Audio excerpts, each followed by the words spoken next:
नमस्ते सभी को। मेरा नाम डॉक्टर सलोनी शर्मा व्यास है। पिछले 2 साल से मैं डिस्ट्रिक्ट हॉस्पिटल हरदा में एज एन एलएमओ पोस्टेड थी और लास्ट 1 ईयर से मैं permanent lady medical officer district Neemuch CHC Singoli में पोस्टेड हूँ। चलिए अब हम इस प्रशिक्षण को शुरू करते हैं।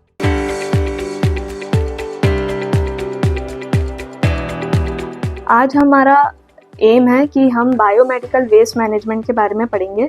इस कोर्स में हम जानेंगे कि बायोमेडिकल वेस्ट मैनेजमेंट क्या है और इसकी गाइडलाइंस क्या है, पुरानी गाइडलाइंस क्या थी, नई गाइडलाइंस क्या है, इसके अंदर स्टेप्स कौन कौन से यूज़ होते हैं। जैसे इसके अंदर 4 स्टेप्स यूज़ है: सेग्रीगेशन, स्टोरेज, ट्रांसपोर्ट, डिस्पोजल। इसके बारे में जानेंगे और इसको हमको हैंडल कैसे करना है, जो हैंडल्स करते हैं उनको क्या चीज़ों का ध्यान रखना है, क्या डूज एंड डोंट का हमको ध्यान रखना है।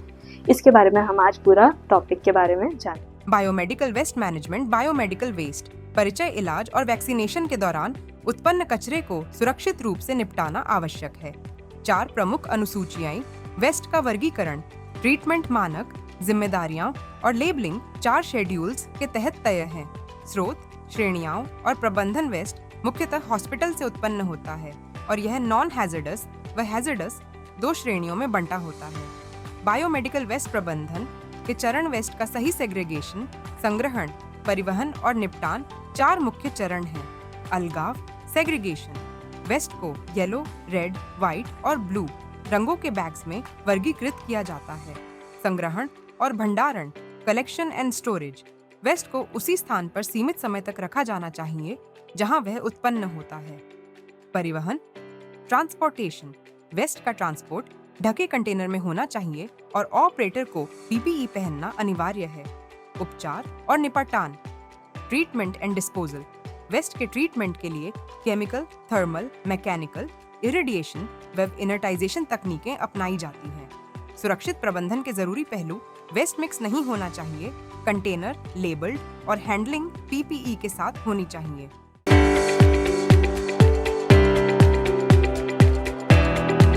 सबसे इम्पॉर्टेंट चीज़ जो आती है कि जो बायोमेडिकल वेस्ट है इसकी डेफिनेशन क्या है, कि इसका मीनिंग क्या है, कि ये क्यों ज़रूरी है हमारे लिए। तो जैसे एनी सॉलिड और कोई लिक्विड वेस्ट है जो कि प्रोड्यूस होता है कब, जब हम डायग्नोसिस करते हैं, ट्रीटमेंट करते हैं, वैक्सीनेशन करते हैं ह्यूमन बींग्स और एनिमल्स का, तो इसको ट्रीट करना बहुत ज़रूरी है और इसको डिस्पोज करना भी बहुत ज़रूरी है।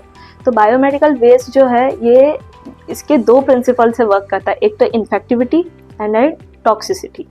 तो जो बायोमेडिकल वेस्ट मैनेजमेंट है ये हमारे इंडिया कवर करती है, जो कवर होती है वो है एनवायरनमेंट प्रोटेक्शन एक्ट 1986। पहले जो हमारा बायोमेडिकल वेस्ट मैनेजमेंट था वो अलग अलग कैटेगरीज में डिवाइड हुआ था 1998 में, जो कि थी 10 कैटेगरीज। इसको फिर हमने फिर से नया गाइडलाइंस निकाली गई जो थी 2017 और 18 में, और फिर उसको कन्वर्ट करा गया। जो पहले 10 कैटेगरीज थी फिर अब 2017-18 में अब वो 4 कलर कोडेड बैग्स और डिस्पोजल में डिवाइड हुई गई है। तो ये 4 कैटेगरीज आती है हमारी। सबसे पहले आता है yellow category, red category, blue and white. तो जैसा कि हमने इस मॉड्यूल में जाना, बायोमेडिकल वेस्ट वो होता है जो इलाज या वैक्सीनेशन के दौरान निकलता है और इसे सही तरीके से निपटाना जरूरी है। तो चलते हैं अगले मॉड्यूल की ओर।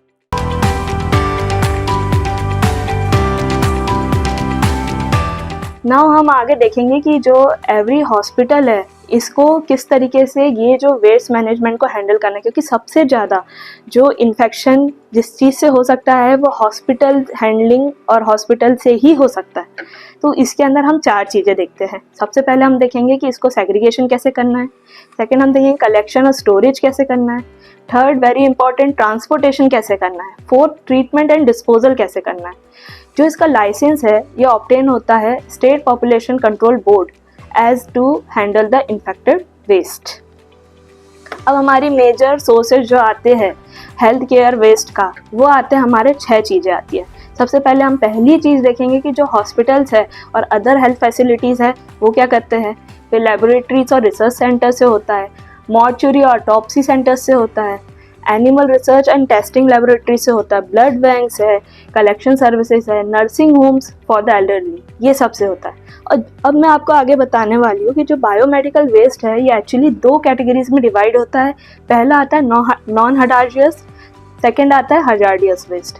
जो नॉन हजार्डियस वेस्ट होता है, इसका मतलब ये है कि जो डोमेस्टिक वेस्ट है और वो जो हमारे नेचर के लिए ज़्यादा रिस्की ना हो, तो ये होता है कुछ 75 to 90% होता है।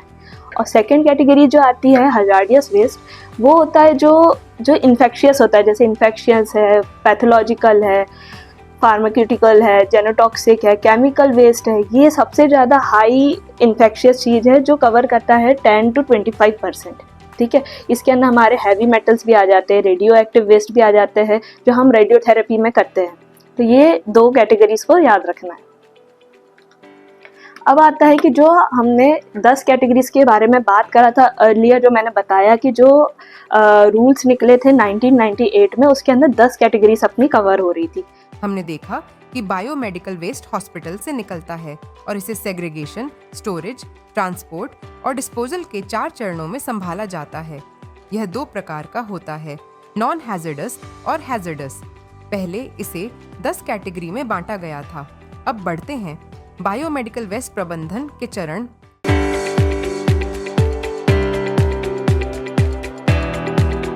जो 4 स्केड्यूल है जो कवर्ड हुए हैं बायोमेडिकल वेस्ट में, तो सबसे पहले हम देखेंगे फर्स्ट स्केड्यूल।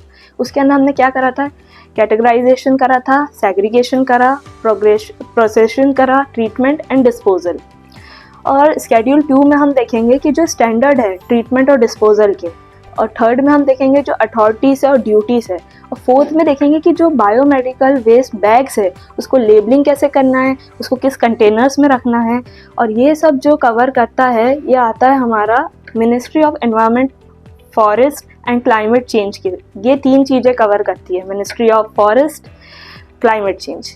ठीक है, हमने देखा कि 4 शेड्यूल में वेस्ट का वर्गीकरण, ट्रीटमेंट मानक, जिम्मेदारियां और लेबलिंग शामिल हैं। ये नियम ministry of forest, environment and climate change द्वारा बनाए गए हैं। अब बढ़ते हैं अगले विषय की ओर, बायोमेडिकल वेस्ट, स्रोत, श्रेणियां और प्रबंधन।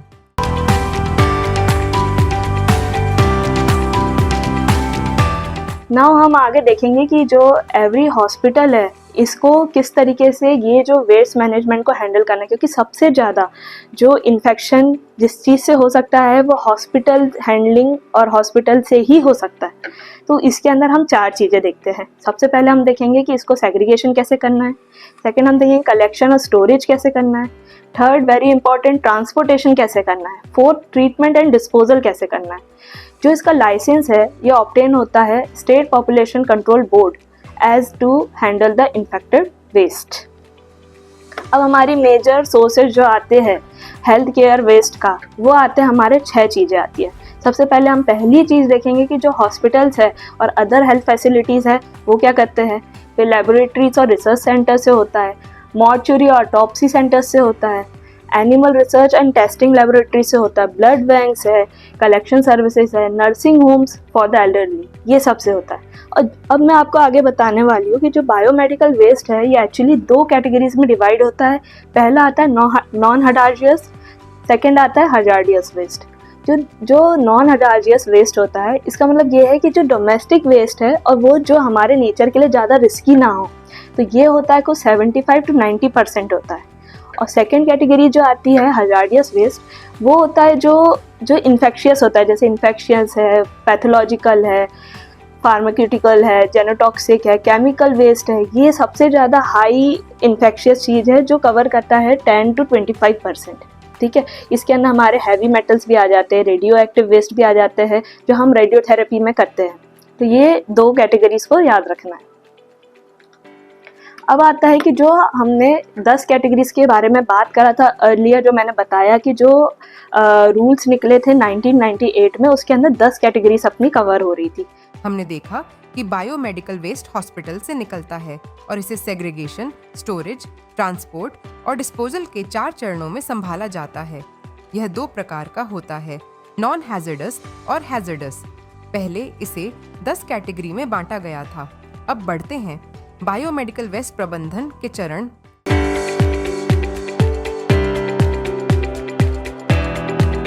सबसे पहले कैटेगरी में है human anatomical waste, animal waste, third है हमारा micrological microbiological and bio waste में आते हैं। फिर वेस्ट शार्प्स जो है, उसके बाद मेडिसिन और साइटोटॉक्सिक ड्रग्स, सॉइल्ड वेस्ट, उसके बाद लिक्विड वेस्ट, केमिकल वेस्ट, ये सारी चीज़ें ये पहले इस कैटेगरीज में 10 कैटेगरीज में डिवाइडेड थी।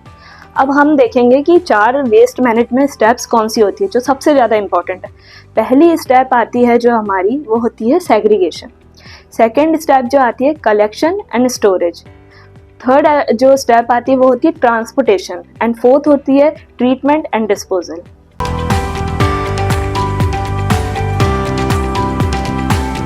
अब सेग्रीगेशन के अंदर अगर हम देखें तो सेग्रीगेशन का एक मोटा मोटा व्यू ये है कि हमें जितने भी हमारे केमिकल एंड मतलब सॉइल्ड वेस्ट है, इसको हमको अलग अलग कैटेगरीज में अलग अलग तरीके से हमको सेग्रीगेट करना है। सेग्रीगेट मतलब उसको अलग करना है, अलग अलग बैग्स में रखना है, क्योंकि हम एक साथ एक ही बैग में सारी चीज़ें रखेंगे तो ये हमारे लिए ज़्यादा इन्फेक्शन करा सकता है और जो हैंडलिंग कर रहे हैं उनके लिए भी ज़्यादा रिस्की होता है। तो इसीलिए हमने ये अलग अलग कैटेगरीज को अलग अलग कोडिंग, कलर कोडिंग में हमने डिवाइड करा है। जैसे 4 बैग्स है हमारे पास, येलो, रेड, वाइट जिसको हम ट्रांसल्यूसेंट भी कहते हैं, और ब्लू जो कि ग्लास वेयर्स और इसके लिए होता है ना। तो सेग्रीगेशन का मेन मकसद ये है हमारा कि हमको डिक्रीज़ करना है, मिनिमाइज करना है रिस्क को, ताकि रेट मैनेजमेंट और डिस्पोजल और अच्छे से हो सके। तो हम सबसे इम्पॉर्टेंट फर्स्ट कैटेगरी में आ रहे हैं जिसका नाम है येलो।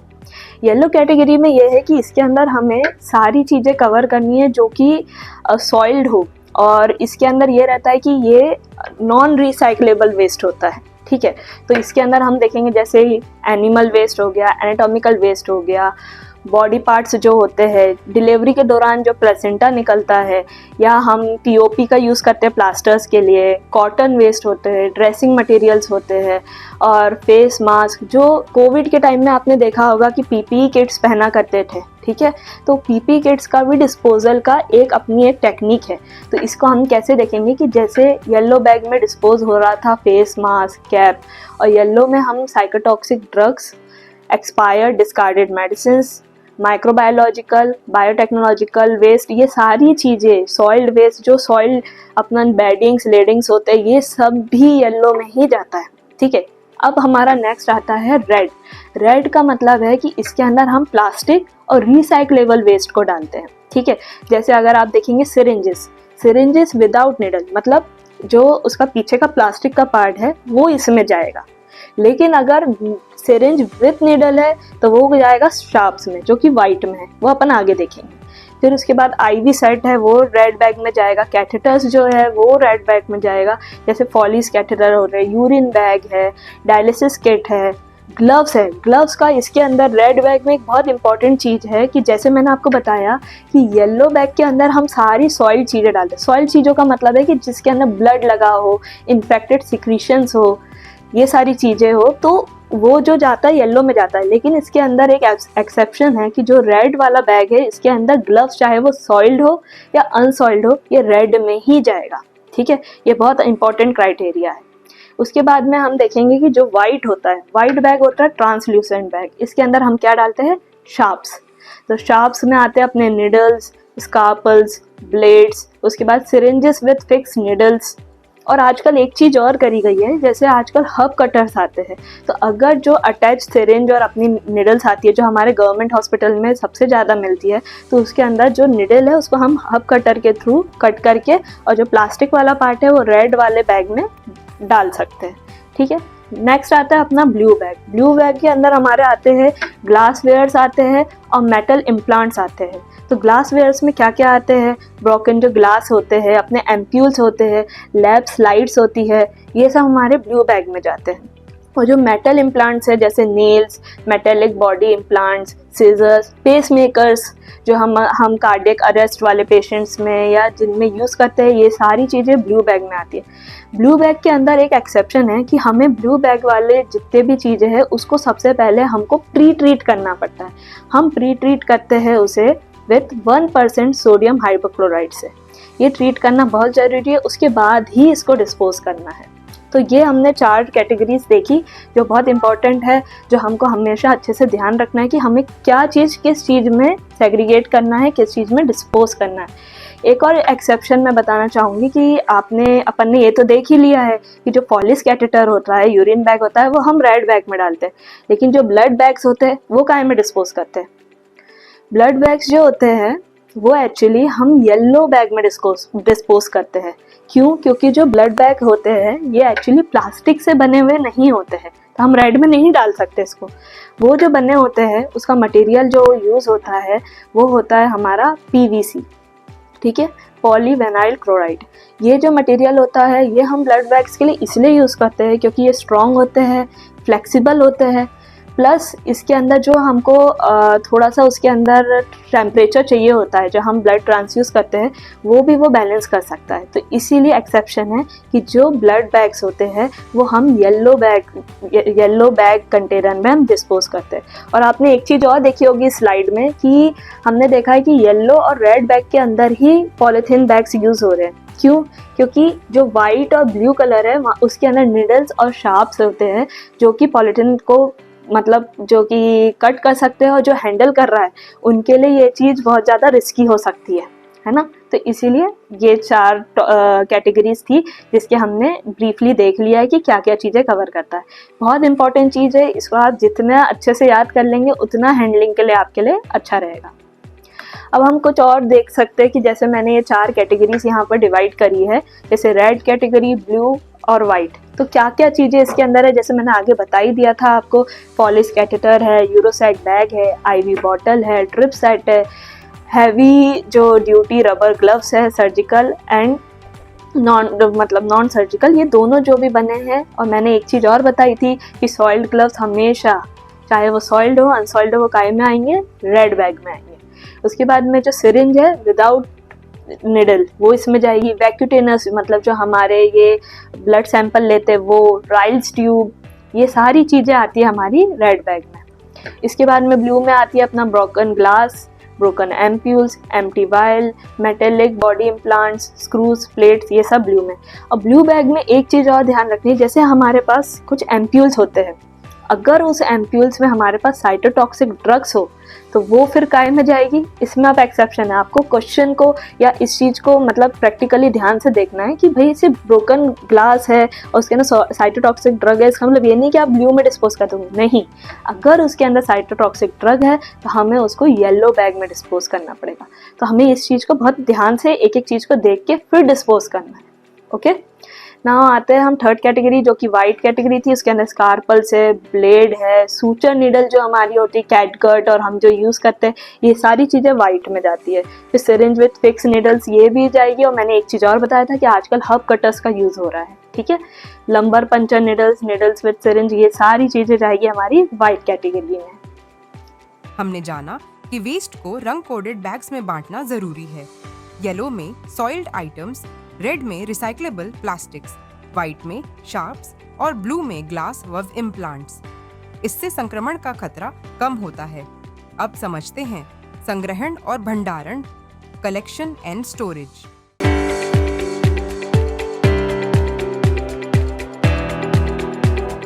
अब हम बहुत इंपॉर्टेंट चीज़ देखेंगे जो कलेक्शन और स्टोरेज है, ठीक है।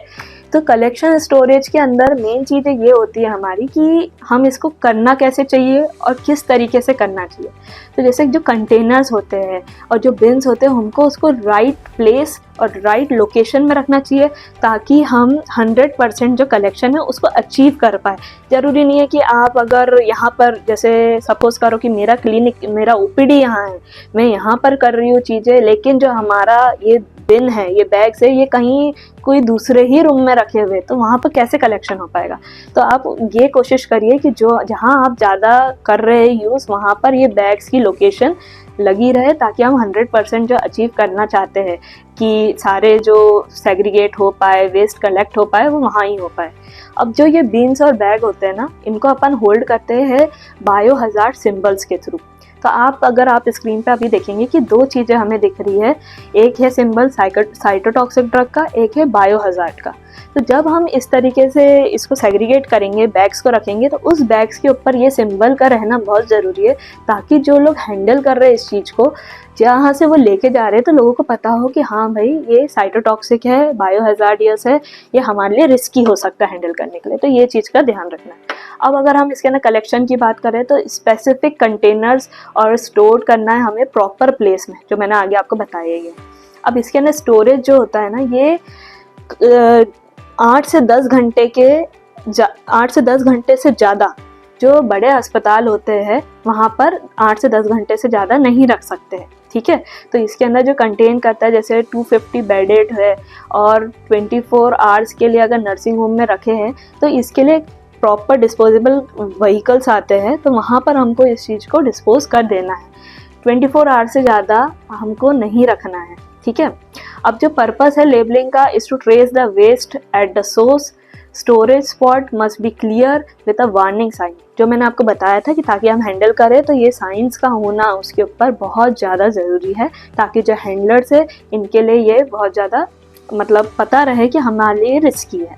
ओके, तो ये था कलेक्शन और स्टोरेज की बात। हमने जाना कि वेस्ट वहीं रखा जाए जहां वह बनता है और कंटेनर्स पर चेतावनी चिन्ह लगे हों। बड़े अस्पतालों में 8-10 घंटे और छोटे क्लिनिक में 48 घंटे से अधिक स्टोरेज नहीं होना चाहिए।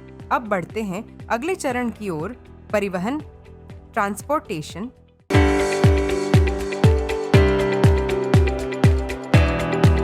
अब आती है मेन सबसे इम्पॉर्टेंट चीज़, आती है ट्रांसपोर्टेशन। अब मैं आपको बताती हूँ ट्रांसपोर्टेशन के लिए आप फर्स्ट इमेज में देख रहे हैं कि जिस तरीके से ये लेके जा रहे हैं, क्या ये सही तरीका है लेके जाने का? नहीं, क्योंकि आप जिस तरीके से लेके जा रहे हैं यहाँ पे जो भी ब्लड है, जो भी इन्फेक्शियस सिक्रीशंस है, फ्लूइड्स है, ये सब नीचे स्पिल हो रहा है, ठीक है। तो इससे क्या होगा, जो भी वहाँ पर पेशेंट्स है वो है, उनके लिए सब हॉस्पिटल एक्वायर्ड इन्फेक्शन करवा सकता है, या HIV, एड्स, TB, ये सारी चीज़ें करवा सकता है। तो इसीलिए जो कलेक्शन करते हैं अपन वेस्ट का, इसको हमको एक प्रॉपर ट्रॉलीज में या व्हील बोरो जो होता है, इससे ट्रीटमेंट करके लेके जाना चाहिए। तो ये जो वेस्ट है ये कम से कम स्पिल नहीं होगा। ओके, तो जो ऑपरेटर है उसको अवॉइड करना चाहिए मैनुअल हैंडलिंग को। अगर आप मैनुअल होल्ड कर रहे हो किसी चीज़ को, तो उसको भी आपको प्रॉपर जैसे ग्लव्स पहनना है, मास्क पहनना है, एप्रिन पहनना है। तो पहली बात तो यह है कि आप अवॉइड ही करो कि मैनुअली करो ही नहीं, ठीक है। अब जो बैग्स है, कंटेनर है, जो कि बायोमेडिकल वेस्ट को, उसको हमको टाई करना है। जैसे अगर आपके पास एक बैग है, सपोज करो येलो बैग है, रेड बैग है, तो ऐसा नहीं कि आपने फुल भर दिया है और यहाँ से टाई कर दिया, तो जो हैंडल कर रहा है नीचे से फट सकता है या उसके हाथ पे लग सकती है, ठीक है। तो इसलिए जो बैग्स है, कंटेनर है, उसके अंदर हमको अच्छे से टाई करना है उसको, ताकि कोई भी, और अगर लेडिंग कर रहे हो तो उसका ट्रीटमेंट करना ज़रूरी है। फिर जो व्हीकल्स यूज़ होते हैं फॉर ट्रांसपोर्टेशन के लिए, उसको अवॉइड करना है डायरेक्ट कॉन्टैक्ट से। उसको पहले आपको केमिकल ट्रीटमेंट करना है, उसके बाद में आपको इसको डिस्पोज करना है। जैसे मैंने कुछ चीज़ों के लिए कहा था, जैसे कि येलो बैग में भी अगर इन्फेक्टेड सिक्रीशंस है या कुछ फ्लूइड्स है, उसको हमको पहले प्री ट्रीटमेंट करना है। और जैसे ये अपन ने ब्लू बैग में तो देखा था कि प्री ट्रीटमेंट करके ही हमको उसको डिस्पोज करना है। और वो काय में मैंने बताया था किस चीज़ से आपको करना है केमिकल ट्रीटमेंट, 1% सोडियम हाइपोक्लोराइड से। Okay, While transporting the containers is must be properly enclosed, जो मैंने बताया कि अच्छे से प्रॉपरली बंद होना चाहिए, ताकि जो हैंडल कर रहा है उनके लिए रिस्क ना हो। ओके, हमने जाना कि वेस्ट को ट्रॉली में सुरक्षित ढके हुए कंटेनर में और कुछ जगह खाली रखकर ट्रांसपोर्ट करना चाहिए। ऑपरेटर को सुरक्षा उपकरण पहनना जरूरी है। कुछ वेस्ट को पहले केमिकल ट्रीटमेंट के बाद ही भेजा जाता है।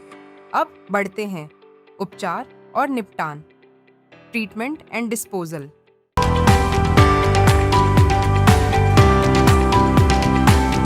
अब आता है मेन कैटेगरी जो है ट्रीटमेंट एंड डिस्पोजल पार्ट। तो इसके अंदर 5 टेक्नोलॉजिकल ऑप्शंस होते हैं कि जिससे हम इसको ट्रीटमेंट कर सकते हैं। जैसे कि सबसे पहला ऑप्शन है हमारे पास केमिकल प्रोसेस करना, सेकेंड है थर्मल प्रोसेस, थर्ड है mechanical process, irradiation process, biological process. Chemical process में हम देखते हैं चीज़ें, जैसे अभी मैंने बहुत बार 2-3 बार बोल चुका है कि हमको अगर ट्रीटमेंट करना है, प्री ट्रीटमेंट, वो सबसे पहले करते हैं अपन सोडियम हाइपोक्लोराइड से। फिर उसको क्लोरीन डाइऑक्साइड है, हाइड्रोजन पेरोक्साइड है, बहुत सारे केमिकल्स हैं जिसके थ्रू आप प्री ट्रीटमेंट और उसको केमिकल प्रोसेस कर सकते हैं, ताकि जो केमिकल प्रोसेस है वो न्यूट्रलाइज एजेंट्स के थ्रू न्यूट्रलाइज हो जाए। ओके, नेक्स्ट आता है हमारा थर्मल प्रोसेस। थर्मल प्रोसेस में हम देखेंगे कि इसके अंदर दो चीज़ें आती है। एक तो आती है हमारा लो हीट सिस्टम आता है, एक आता है हाई हीट सिस्टम्स। ठीक है, तो लो हीट सिस्टम के अंदर हम देखेंगे कि ऑटोक्लेविंग आती है, जिसके अंदर जो हम टेम्परेचर मेंटेन करते हैं वो होता है बिटवीन 93 टू 117 डिग्री सेल्सियस के बीच में। ये टेम्परेचर मेंटेन होना चाहिए। इसके अंदर हमारी दो चीज़ें आती है, एक तो आती है ऑटोक्लेविंग, एक आती है हमारी माइक्रोवेविंग। ये इसकी इमेजेस मैं आपको आगे मेरी स्लाइड्स में दिखाऊंगी। तो जो ऑटोक्लेविंग होता है इसका टेम्परेचर हमारे इंडिया में जो होता है वो होता है 121 degree Celsius 15 psi। More than 45 minutes के लिए हमको किसी भी चीज़ को इसके अंदर ऑटोक्लेव करना पड़ेगा इसी टेम्परेचर में। और फिर 135 degree Celsius and 149 degree Celsius work होता है स्टीम अंदर हाई प्रेशर में। नेक्स्ट है हमारा माइक्रोवेविंग। ये प्रोसेस जो होती है ये डिसइंफेक्ट करती है वेस्ट जो कि मॉइस्ट हीट और स्टीम जनरेटेड एनर्जी के थ्रू होता है।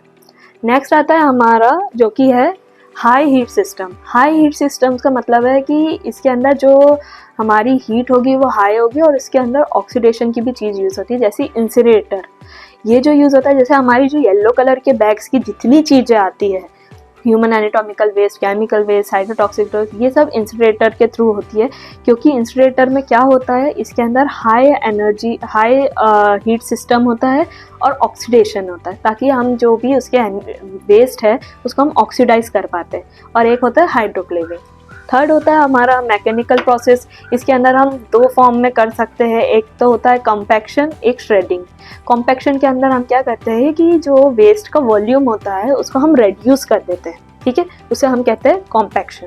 श्रेडिंग का मतलब ये होता है जैसे हम जो डिस्ट्रॉय करते हैं प्लास्टिक को, पेपर वेस्ट को, तो वो प्रिवेंट कर सकते हैं ताकि हम उसको रीयूज़ ना कर पाए, है ना। तो ओनली डिसइंफेक्टेंट वेस्ट है जो कि यूज़ होता है श्रेडर के लिए, वो है डिस्ट्रॉय प्लास्टिक, पेपर वेस्ट, ताकि हम रीयूज़ ना करें।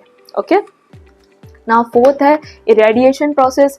इस प्रोसेस में जितने भी वेस्ट है इसको हम एक्सपोज करते हैं अल्ट्रावायलेट और आयनाइजिंग रेडिएशन से, ताकि वह एनक्लोज चैम्बर के अंदर इस प्रोसेस को हम कर सके, जो भी वेस्ट है उससे रिलेटेड उसको हम कर पाएंगे। This system require post shredding to render the waste unrecognizable. Okay? अब लास्ट है हमारा बायोलॉजिकल प्रोसेस। बायोलॉजिकल एंजाइम्स होती है जो कि यूज होती है ट्रीटमेंट मेडिकल वेस्ट के लिए। It is claimed that biological reactions will not only decontaminate the waste but also cause the destruction of all the organic constitute, so that only plastics, glass and other inert will remain in the residue. Got it? क्योंकि biological enzyme जो होती है वो हम use करते हैं इसके अंदर मेडिकल वेस्ट के ट्रीटमेंट के लिए। ये हमने 5 चीज़ें देखी है। अब आता है इसके अंदर कुछ और अदर मेथड्स है जो यूज़ होती है, जैसे होती है एक डीप बरियल और एक होते हैं इनर्टाइजेशन। डीप बरियल जो चीज़ है वो यूज़ होती है, जैसे जो प्रोसेस है जहाँ पर हम क्या करते हैं, पिट्स बनाते हैं, मतलब कुछ गड्ढे ऐसे बनाते हैं, और गड्ढे या ट्रेंच बोल सकते हो, जो कि 2 मीटर तक डीप होते हैं, ठीक है। और इस गड्ढे में हम क्या करते हैं, हाफ उसको हम वेस्ट से फिल कर देते हैं, 50 सेंटीमीटर सॉइल से करते हैं और उसके बाद में वेस्ट से करते हैं। तो इसको हम डीप बरियल के थ्रू करते हैं। तो जो ये पिट्स है ना, इसे हम कवर कर देते हैं गैल्वेनाइज्ड आयरन से, वायर मैशेस से। फिर क्या होता है, जो ये वेस्ट है इसको हम एडिट करते टू द पिट, ताकि एक लेयर बन सके 10 सेंटीमीटर ऑफ सॉइल की, और फिर हम इसको एनक्लोज कर सके वेस्ट से। तो ये होता है पूरा डीप बरियल की प्रोसेस। कैसे करेंगे हम इसे, हम जैसे मैंने बताया कि 2 मीटर डीप होना चाहिए जो ये पिट है, इसको हाफ हम उससे वेस्ट से कवर करेंगे, 50 सेंटीमीटर सॉइल से करेंगे और देन वेस्ट से करेंगे, और फिर इसको हम कवर करेंगे आयरन से, वायरल मैशेस से, और इस जो वेस्ट है इसको हम एक पिट के फॉर्म में, एक लेयर के फॉर्म में पूरा एनक्लोज कर देंगे। Got it? सेकंड आता है हमारा इनर्टाइजेशन। इनर्टाइजेशन प्रोसेस जो होती है ना, इसके अंदर हम वेस्ट को सीमेंट के थ्रू यूज़ करते हैं। जैसे असेंबल करेंगे हम वेस्ट को, फिर उसके अंदर सीमेंट को हम कंपोज करेंगे, उसके बाद में जो सब्सटेंसेस है जो डिस्पोजल के लिए यूज़ होती है बिफोर डिस्पोजल, इसको हम इनर्टाइजेशन प्रोसेस कहते हैं। कुल मिला के assemblyization of waste with cement and other substances before disposal is called inertization process. This decreases the risk of entry of toxin substances into the surface and groundwater. इसीलिए हम एक सीमेंट की लेयर और ये बना देते हैं ताकि जितने भी ये टॉक्सिक सब्सटेंसेस हैं ये हमारे सरफेस में और ग्राउंड वाटर में मिक्स ना हो पाए। टिपिकली परसेंटेज जो यूज़ होता है इसके अंदर 65% फार्मास्यूटिकल वेस्ट होता है, 15% सीमेंट होता है और 5% वाटर होता है। ये तीन का मिक्सचर होता है जिसके थ्रू हम इनर्टाइजेशन करते हैं। A homogeneous mass is created and cubes और pellets are produced and then stored. This process is economically and not suitable for infectious waste. इतना यूज में नहीं है लेकिन ये करा जाता था। ओके बायोमेडिकल वेस्ट के ट्रीटमेंट के 5 तरीके हैं: chemical, thermal, mechanical, irradiation, biological प्रक्रियाएं। हर तरीका वेस्ट को सुरक्षित रूप से निष्क्रिय करने में मदद करता है। अब बढ़ते हैं सुरक्षित प्रबंधन के जरूरी पहलू।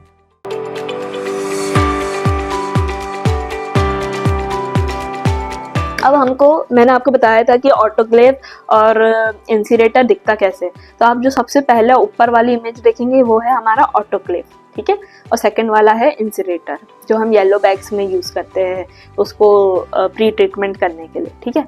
अब हमें जो सबसे मेन चीज़ बायोमेडिकल वेस्ट में ध्यान रखनी है कि हमें क्या चीज़ करनी है और क्या चीज़ नहीं करनी है।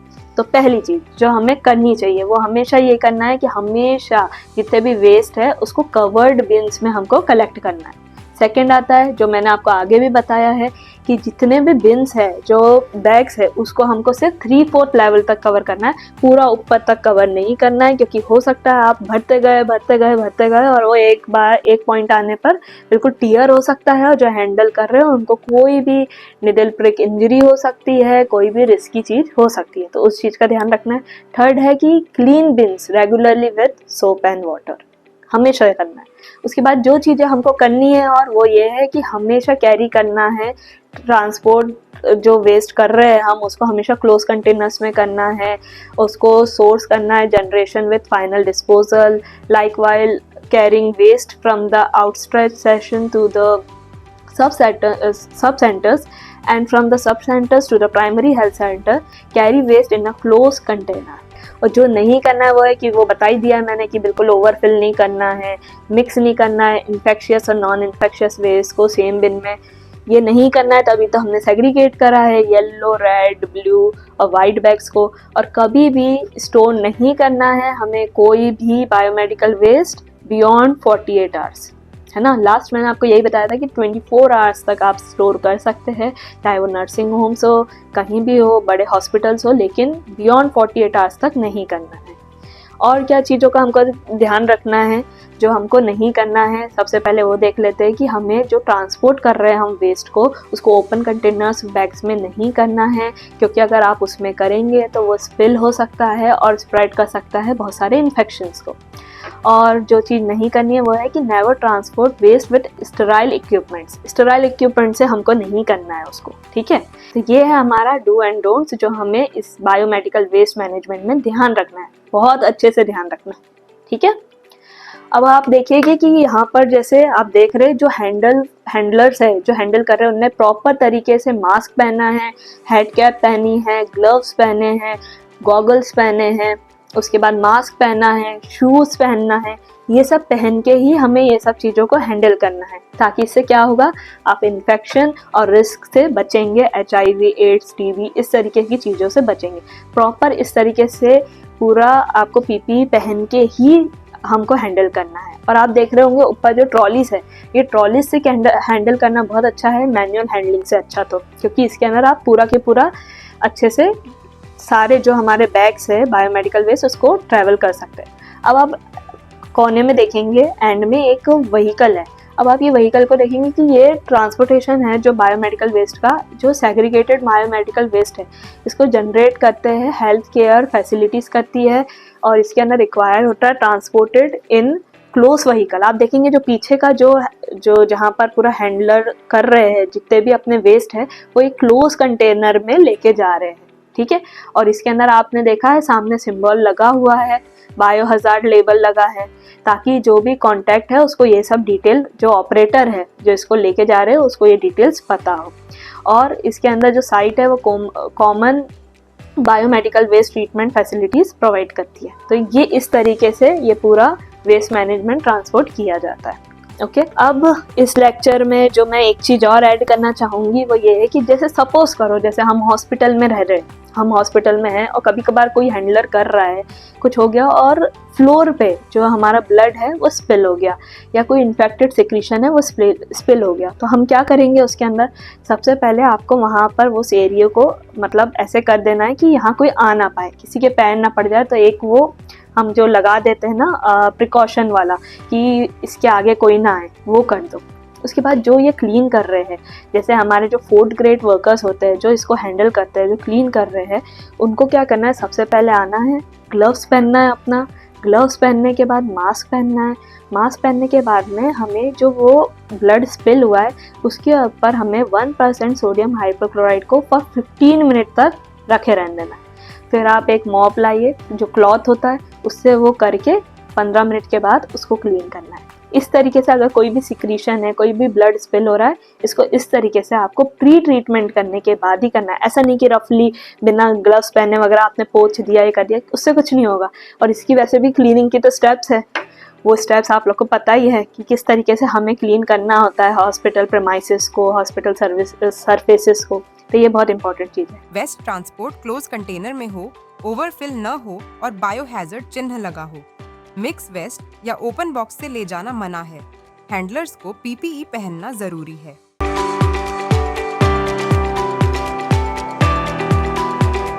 अब एट दी एंड आते हैं कि आज हमने इस लेक्चर से सीखा क्या, इसकी समरी क्या है। तो इसकी समरी में हमने ये देखा कि इससे हमने ये पढ़ा कि जो बायोमेडिकल वेस्ट है इसका इम्पैक्ट क्या है हमारे एनवायरनमेंट में।